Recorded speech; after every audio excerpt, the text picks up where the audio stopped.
I think my most immediate goal is to try to be on the White House card. I'm giving Dana his space. You know, Dana has changed my life. The way things went down, I wish that I could see him face to face and just apologize to him. And when he's feeling me, I think I'm one of his favorite fighters. When he's not feeling me, I'm probably the reason why he has a bald head. Jon Jones has made headlines once again, but this time for something completely unexpected. The former pound-for-pound king has publicly pleaded with Dana White to let him compete on the upcoming White House UFC card. In a surprising moment of humility, Jones admitted on a recent podcast that he failed to keep his promise about facing Tom Aspinall. He openly apologized to Dana White, acknowledging that he mishandled the situation and expressing genuine regret for how things unfolded. Jon Jones was on a podcast. What is the name of this podcast? It's called No Scripts Podcast. No Script. You big fan? Huge.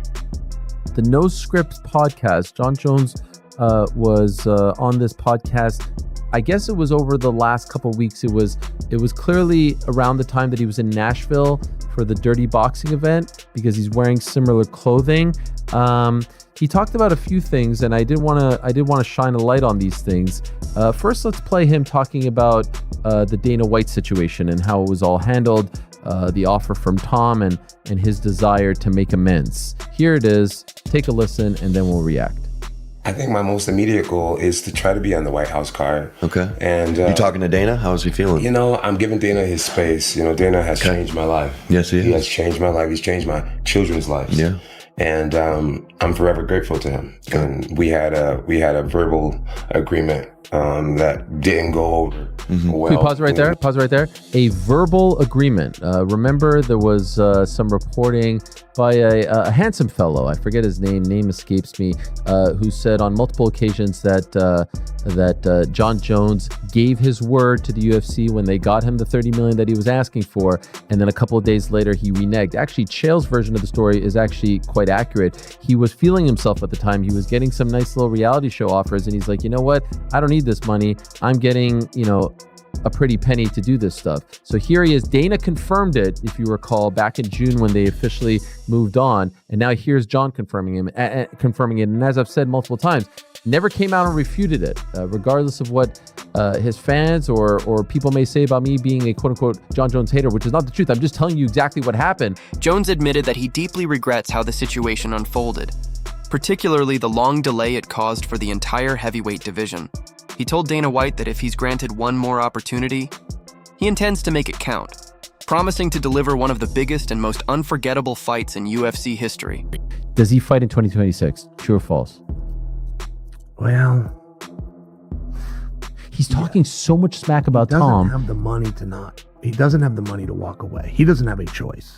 I mean, that's why did he walk away to begin with? He was offered $30 million. Yeah. He asked for 30, and he got that. Yeah. No, and now he's apologizing. Yeah. No, I don't know. He miscalculated that one. Yeah. He did that thing with Nate, and they got $300,000, and it took 30 days, and so all of a sudden he's like, "Well, if I can make $300,000 in 30 days, and I can do this every 30 days." Sure. No, I mean, sometimes explaining very basic things it can be tough, but will he fight again? Yes, I believe so. And I think there's some real legs. Look, if you're the UFC, the last thing you want to do is empower a dude that you can't count on. And by the way, it ties back into my theory that whoever's keeping him out of the rankings, like there's something afoot there. Can't wait to see you compete the White House. Can't wait to see it. I know. I really hope it happens. Dana, bro, please. I'm training. I feel great. I'm healthy. And I'd be so honored to represent our country and do what I do best.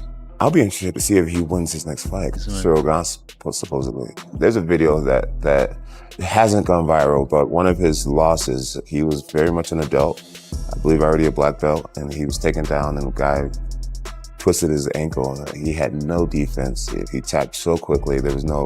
I had a fight where I got arm barred and I was literally willing to let somebody break my arm before giving up. Go for Vitor Belfort. With Tom, the moment he felt any pressure on his ankle, he tapped immediately, which lets me know a lot about him. Right on American soil. Under the spotlight of the historic White House event, Jones made his intentions clear. Fans were stunned by his humility. This wasn't the arrogant or defiant Jon Jones the world had come to expect.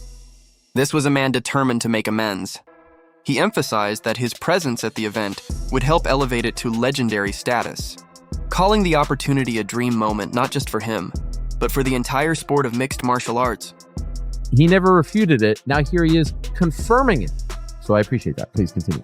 Nothing was finalized. But I do admit guilt. Not guilt, but I was wrong. You'll make it right at the White House. The way things went down, I was wrong. And I wish that I could see him face to face and just apologize to him, and so that we can let bygones be bygones and get back to making some major money for the sport and really entertaining these fans. He's a businessman, and there's no doubt that you are his favorite fighter of all time. There's the memes of it. He loves you. It's a matter of time. When he's feeling me, I think I'm one of his favorite fighters. When he's not feeling me, I'm probably the reason why he has a bald head. I think that host was feeling Jon Jones there. I mean, golly, the glaze. What gave you that impression? Oh, wait till you see the other clips. Forget this one. I mean, D1 glazing. The Aspinall Just a matter of time. The Aspinall clip made me blood red mad, so. Okay, well, just on this one, I mean, Jon is fully, other than saying, the amount, saying it's on me, it's my bad. A little surprising. It's what, 5 months later, and they haven't met. They haven't talked.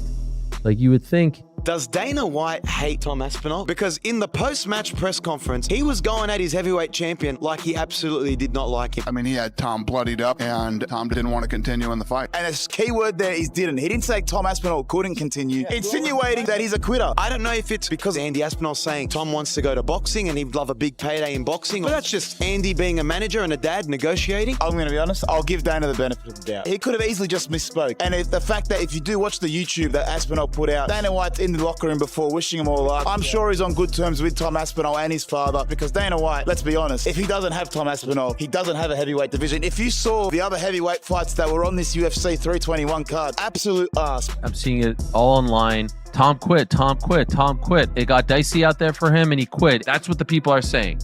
Complete hogwash, complete nonsense. If you just watch it, you will see that those were two nasty, deep eye pokes. You could say that he lost that first round. I think he lost that first round. I think we all agree that he lost that first round. Absolutely. Yeah, you could. I mean, that is fair game. But to suggest that he quit, that he wanted a way out, that he looked for a way out because the going got tough is just something that I'm not going to subscribe to. You know, Jon Jones is going to weigh in. This is the guy.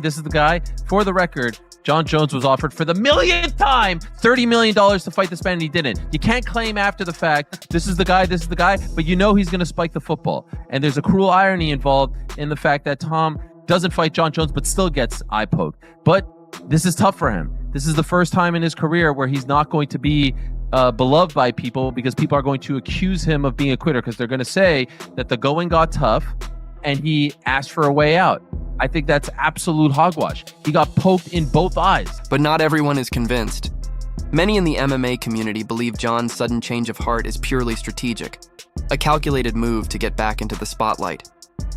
They argue that his apology isn't driven by regret, but by the realization that he might miss out on the biggest stage the UFC has ever had, the historic White House card. White House card. It's got to be the biggest fight. Can't be Jon Jones. He's a flake. Jon really wants on the card. Jon apologized. He went to Dana White in a text message, and Dana said, hey, I didn't like how this whole thing went down with Aspinall. I thought that we had an agreement. I'm not cool with that. Jon came to him and apologized. Tremendous compliment Dana gave Conor, which was to say, man, I can count on him. There would be no belts. So you're going to tell me because of the placement of a card that we're going to bring in a certain star power, of which Conor is still the guy, within the placement of the card, and because it's so big, but it's not going to get a title fight. I'm just getting a little confused on the whole thing. I'm distraught. I'm broken. I don't know how to feel about this. Basically, Cyril Gane went bowling and used Tom Aspinall's face as a bowling ball. All he was missing was a thumb in the mouth. I swear. He had two fingers up top in each eye. My biggest fear happened. Tom Aspinall, he had to win this fight. And the first thing I saw when I woke up was my beautiful wife. But besides that, I looked at Jon Jones' Instagram and I saw he changed his avatar to a duck with an eye patch. Cyril Gane was looking good. Cyril Gane was looking good. He was looking loose. And I thought we were having a good tit-for-tat fight. A lot of people see it as like, oh, Gane was picking Tom apart. And I see it and I think, Gane's probably up by a couple strikes here. I think a lot of people wrote off Cyril Gane, and I was one of them. Jon Jones is once again at the center of the fight world's attention. Love him or hate him, his name alone still has the power to shift the entire conversation. And if the UFC truly wants to make history at the White House, having Jon Jones in that octagon might just be the headline that makes it unforgettable.